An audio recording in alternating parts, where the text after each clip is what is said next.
بیٹا ہم نظم پڑھیں مسلمان الجزائر جو کہ مرزا محمود سرحدی کی لکھی ہوئی ہے اور یہ ان کی شاعری کے مجموعے اندیشہ شہر سے لی گئی ہے۔ تو اس میں ہم نے بند نمبر 1 ہم پڑھ چکے ہیں، تو ابھی ہم پڑھتے ہیں بند نمبر 2۔ آپ دیکھیں اس میں سوچتے ہیں کہ تمہارے لیے کیا کام کریں، یہ تو ہم سے نہیں ممکن کہ وہاں جا کے مریں۔ مالی امداد میں سچ ہے بڑے مشہور ہیں ہم، لیکن اب ٹیکس ہی اتنے ہیں کہ مجبور ہیں ہم۔ اس میں دیکھیں مشکل فاظ کے معنی حل لغت ہے اس کی۔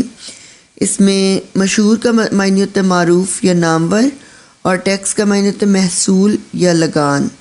اور اس بند میں شاید اس کا مفہوم یہ ہے کہ ہم سوچتے ہیں کہ تمہارے لیے کیا کام کریں، وہاں جا کر تمہارے لیے لڑنا تو ممکن نہیں، اور ٹیکس ہونے کی وجہ سے تمہاری مالی امداد بھی نہیں کر سکتے۔ تو اس بات میں شاعر کہتے ہیں کہ مسلمان ہونے کے ناطے ہم آپس میں بھائی بھائی ہیں اور ایک جسم کی مانند ہیں۔ جب ہم تمہیں دشمن کے شکنجے میں دیکھتے ہیں کہ وہ تم پر بہت زیادہ ظلم و ستم کر رہا ہے تو ہم بہت پریشان ہو جاتے ہیں، اور یہ فکر لگی رہتی ہے، ہم ہر لمحہ تمہارے بارے میں سوچتے ہیں کہ ایسا کون سا کام کریں جس سے تمہاری مدد ہو سکے اور تم دشمن سے آزادی حاصل کر سکو۔ بقول شاعر یہی ہے عبادت، یہی دین و ایمان کے کام آئے دنیا میں انسان کے انسان۔ تو بہت سوچنے کے بعد ہم اس نتیجے پہ پہنچتے ہیں کہ ہم صرف جہاد ہی ایسا کام ہے جس سے تمہاری مدد ہو سکتی ہے، لیکن ہمارے لیے یہ کام کرنا ممکن نہیں ہے کیونکہ ہم تمہارے ساتھ جہاد میں شریک ہو کر اپنی جانوں کو قربان نہیں کر سکتے۔ ہم الجزائر جا کر فرانسیسیوں سے لڑ نہیں سکتے، اور یہ ہمارے لیے ناممکن اور مشکل کام ہے۔ اگر تمہیں آزادی حاصل کرنی ہے تو تم اپنی جنگ خود تمہیں لڑنی ہوگی، ہم پہ بھروسہ مت کرنا۔ تو شاعر نے مسلمانوں میں جذبہ جہاد کی کمی پر طنز کی ہے۔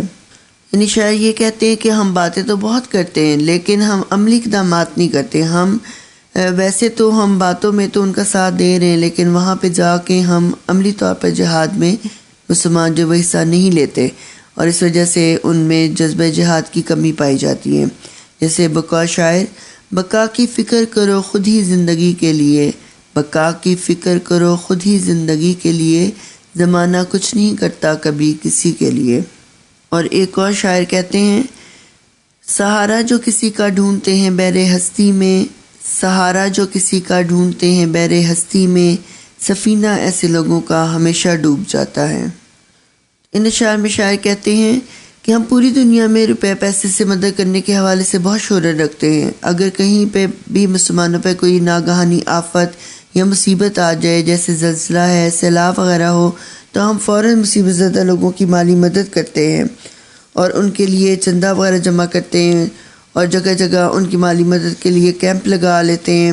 لیکن اب ہم مالی مدد کرنے سے بھی مجبور ہیں کیونکہ ہماری حکومت نے ہمارے اوپر اتنے زیادہ ٹیکس لگا دیے ہیں، تو ہماری آمدنی کم ہے اور مالی حالات خراب ہیں، اس لیے ہم تمہاری مالی مدد بھی نہیں کر سکتے، تو تم ہم سے کسی قسم کی توقع نہ رکھنا۔ بقول شاعر مانگے کی روشنی سے نہ پاؤ گے راستہ، مانگے کی روشنی سے نہ پاؤ گے راستہ، اس تیرگی میں لے کے خود اپنے کنول چلو۔ اور اقبال کہتے ہیں کہ اپنی دنیا آپ پیدا کر اگر زندوں میں ہے، اپنی دنیا آپ پیدا کر اگر زندوں میں ہے، سر آدم ہے ضمیر کن فکاں ہے زندگی۔ اور یہ شعر بھی آپ اس کی تشریح میں لکھ سکتی ہیں کہ عمل لازم ہے تکمیل تمنا کے لیے، عمل لازم ہے تکمیل تمنا کے لیے، ورنہ رنگین خیالات سے کیا ہوتا ہے۔